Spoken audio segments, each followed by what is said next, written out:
Hello, everyone. Welcome to our Hollywood interview series. My name is Hanala Sagal. I'm your host. And today we have a talented and an inspirational guest with us. Her name is Hanala Sagal. She's a comedian, an actress, and a singer. Hello, Hanala. How are you? Something happened with our audio. I cannot hear you. Let's see. Hello. Now, finally, I can hear you. You know, half of this whole Zoom thing is just setting up for the Zoom thing. It's amazing how much time there is in preparation. So, how are you doing today? How are you feeling? I'm doing well, and that's because at the beginning of this whole quarantine, stay sheltered at home thing, which isn't too much from how I usually live my life, I set an intention that I was going to have a lean quarantine, stop the spread of my butt through this, and not to watch too much Netflix. So I bought an exercise equipment and also created a playlist on YouTube, and we've been polishing the script. So I feel as long as I have goals and I'm doing something every day toward the goals, I'm not going to kill myself. Well, I'm very, very happy to see you again. I know it has been a few years back, but everyone hears about La La Land, and it caught to my attention. What is Trauma Land? Well, we're in it right now. Trauma Land is the screenplay adaptation of the book that I wrote that was a bestseller in 2006 called My Parents Went Through the Holocaust and All I Got Was This Lousy T-Shirt. So Trauma Land is a much shorter title, and also it's a comedy. It's a dark comedy, because I think that if you can be funny, do it, because people learn through comedy sometimes when they can't learn through drama. And that's why I created Shape Up LA, my public access show in 1983 when I got sober. And I want to go back with you on that just for a minute. In 1983, you create a whole movement. You know, before the internet was already developing. It was a blog. You have celebrities following your blog. Can you tell me a little bit about that? Well, I started the show because I had a need to spread the message. You know, when you have some like a great dessert, you want, here, take a bite. And I found a way of living without killing myself. My big question was, can I ever feel as good sober as I did on Quaaludes? And so I wanted very much to find a way of enjoying my life. So I came up with this program for fitness for mind and body. And I became an aerobics instructor. Ooh, ooh, 4 more. I would say that like in the middle of the night, you know. And I also went to therapy and a lot of 12-step meetings. And so I put all that together and created Comedy Wellness. And I wanted to get to the public, and I couldn't wait for an internet. You know, it's like YouTube is how long away? No. Excuse me, what's out there? There was this thing called public access TV. So I became what was known as the queen of public access TV. And when like news shows would do, like real TV, would do stories about me, one of them didn't know what to call me because I didn't have a degree. So they said, well, why don't we call you a life coach? I'm like, okay. And so really what I did was I got on camera and talked about my life, and it was a vlog. And people seemed to like it.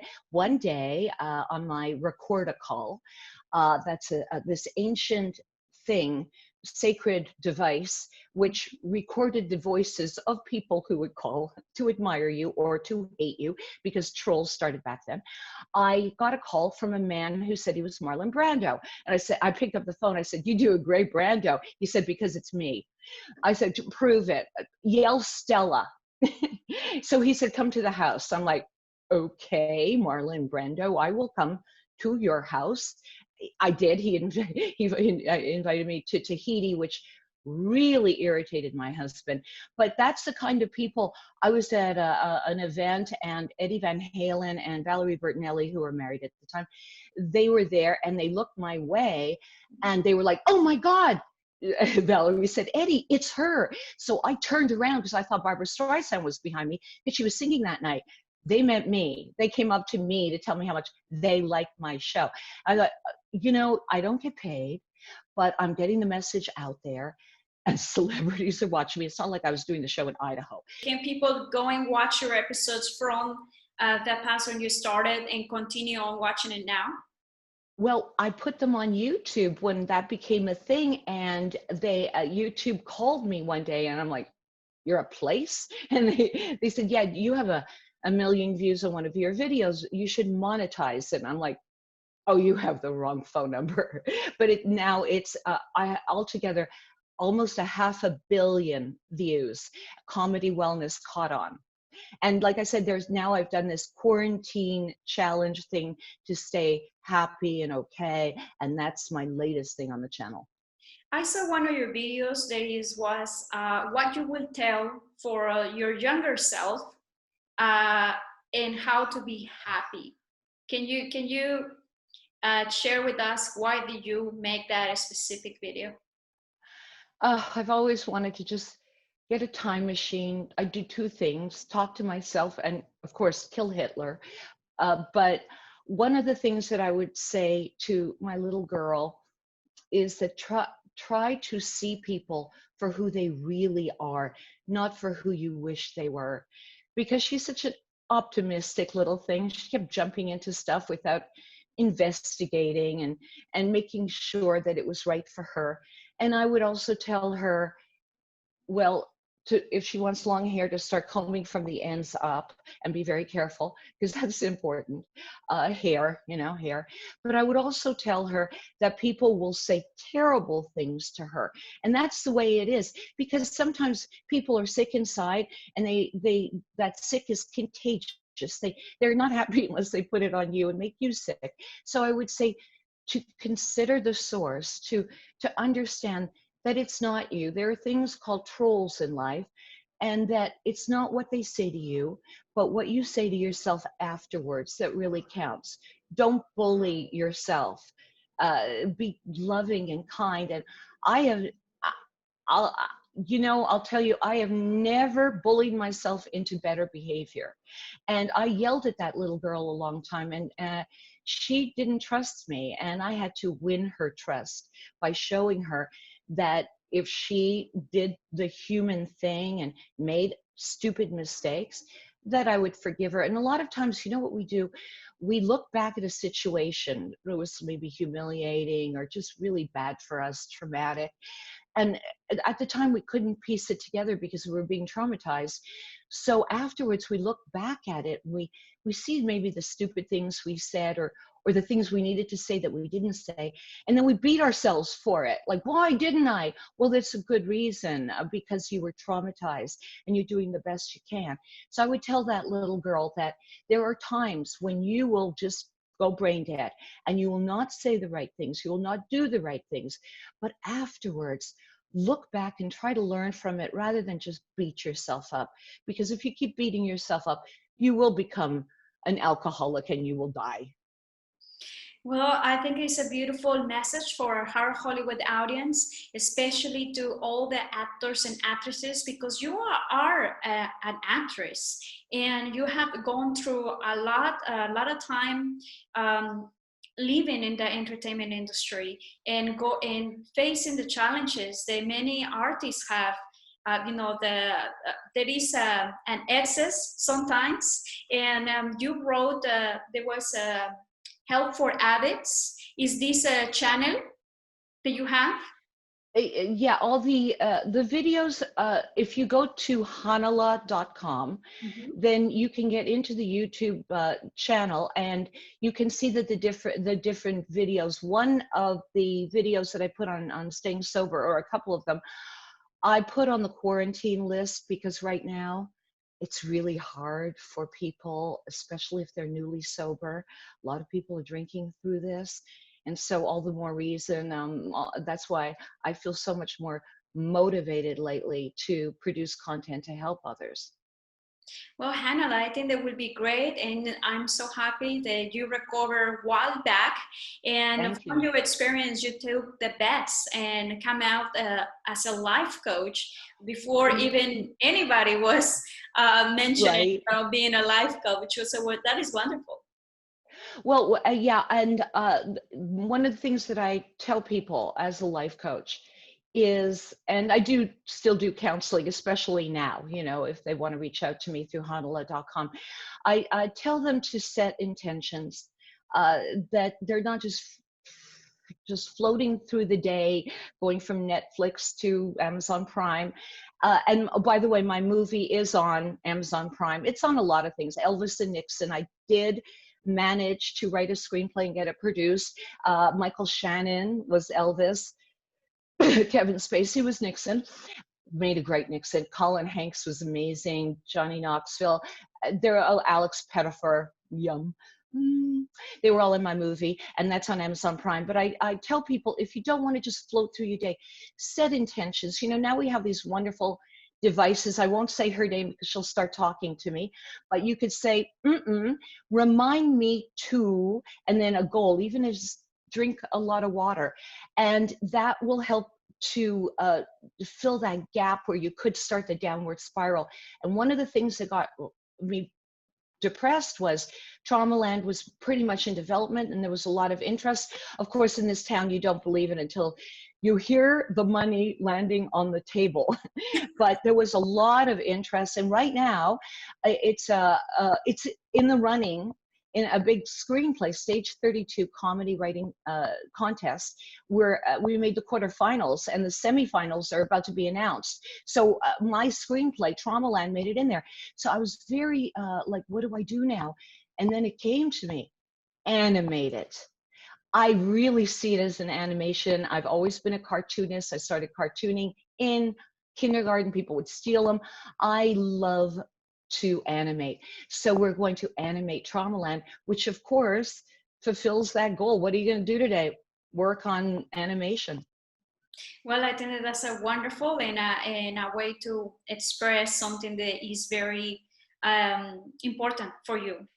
I want to for you if that you can share some of your most recent projects that you're working. If the Traumaland is one of them, what is your latest quarantine challenge right now?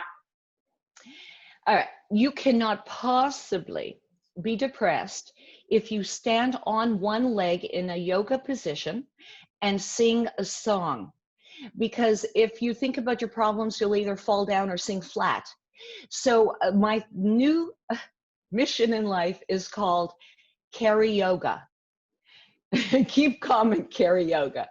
So I produce videos where you have the lyrics and you can sing along with me in tree pose. And as I say, namaste 6 feet away. I'm sure that if you feel totally fulfilled inside and you're really living your life, you won't have that soul sick longing to connect with others, especially when you can see people's faces even closer and more intimately than often you have in the past when you've met face to face or face to phone in a restaurant. During your career, what has been the most challenging um, thing that you have to overcome? Oh, well, I suck at auditioning. That's one of the reasons that I did my public access show. People would call me, like the producers of Airplane called and said, do you want to play aerobics instructor in a new movie that we're doing called Ruthless People? I'm like, Airplane, the movie I've seen like 27 times, and then I did the whole movie for them in the audition. You know, what do you make of this? A pterodactyl, you know, just a whole thing. And I got the part. So I think that again, I turned something that was really sad, the fact that I cared too much about what they thought. It's like I go into an audition trying to do it the way I thought the person who was really going to get the job would do it. Huh? No, I've learned a lot since then. I haven't auditioned in years, but I am curious to see how I would do. I may not suck anymore. I have a newfound confidence. I think that that is wonderful. What you did, you completely turn around 360 degrees, you know, and something that people is calling you.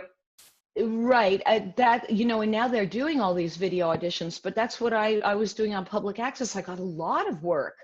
I did about 9 infomercials, and they were all like, well, do this, and do you want to get paid, or do you want a percentage of the product? So I'm like, no, pay me, because only like one, no, I think maybe 2 ever got to be aired. One was with Meredith McRae, who I used to watch on an old show called Petticoat Junction, and the whole infomercial was, back to you, Meredith. Thank you, back to you. I mean, it was like, so, but you do what you can. I got like $7,300. So that was important.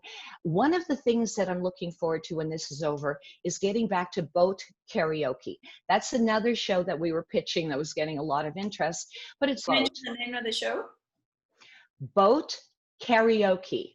Boat karaoke. So we go out, you can't see it right now because it's like there's too much light, but we go out on Marina Del Rey Harbor, so no one throws up. It's just on a harbor. We go on like lakes or rivers, and I have the guest star comes on and maybe promotes one of his causes, which, you know, it's important for all of us now.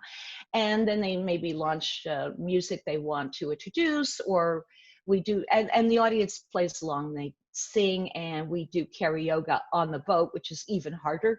Would you like to share a message for our Hollywood audience? Yeah, the most important thing is that life is made up of moments. And if you waste a lot of moments worrying about future moments, you're going to waste the moment you're in. So to enjoy every moment that you can in between the trauma, the tragedy, the depressing thoughts, the news, and also this is a good time to pitch that project. It's not like a sacred holy time, like, oh no, you know, people are sick, I mustn't. No, pitch. Now is the time. People are home. I think that you are absolutely right about that. Hanala, would you mind sharing your social media outlets or how they can get in contact with you? Well, Hanala is the Polish spelling. My parents gave me that, so it's Hanala. Hanala will get you into, like Hanala.com will get you into my YouTube and Instagram. On Instagram, I'm also my name, Hanala Sagal, straight A's. Don't you like that? Hanala Sagal. Wow. You know, and going back, I would like to go to your comedy wellness. That is something that you want to share. What is your process about comedy wellness?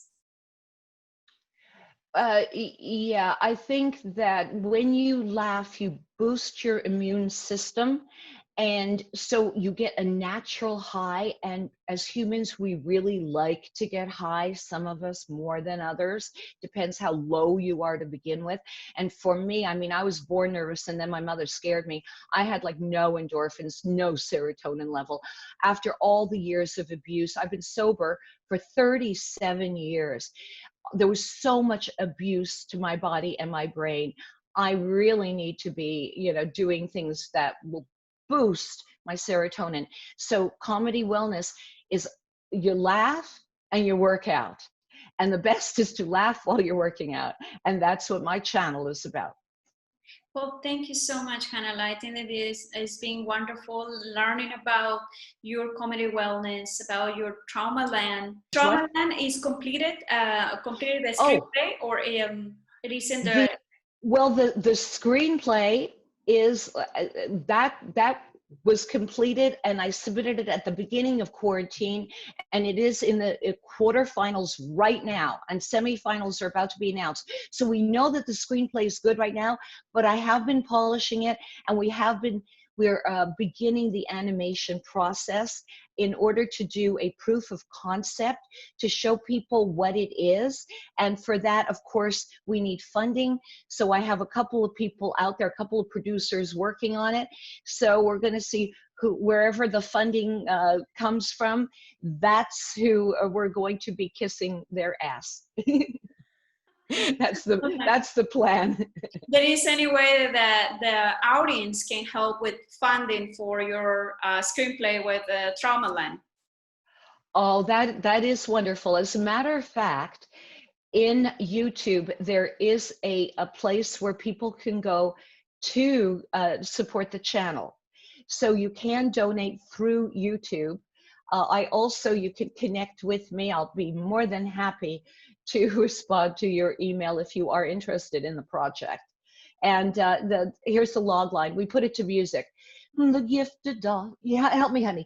The gifted daughter of Holocaust survivors rises above addictions and bad dates to become Hollywood's first life coach, and she created the vlog. Oh, wow. That's awesome. Thank you for sharing. Well, it has been, again, wonderful to be with you, seeing you again. And thank you. You're doing a great job. Smile too. So thank you so much, Hanala. And until the next interview. Stay safe. You too. Bye-bye. Bye-bye.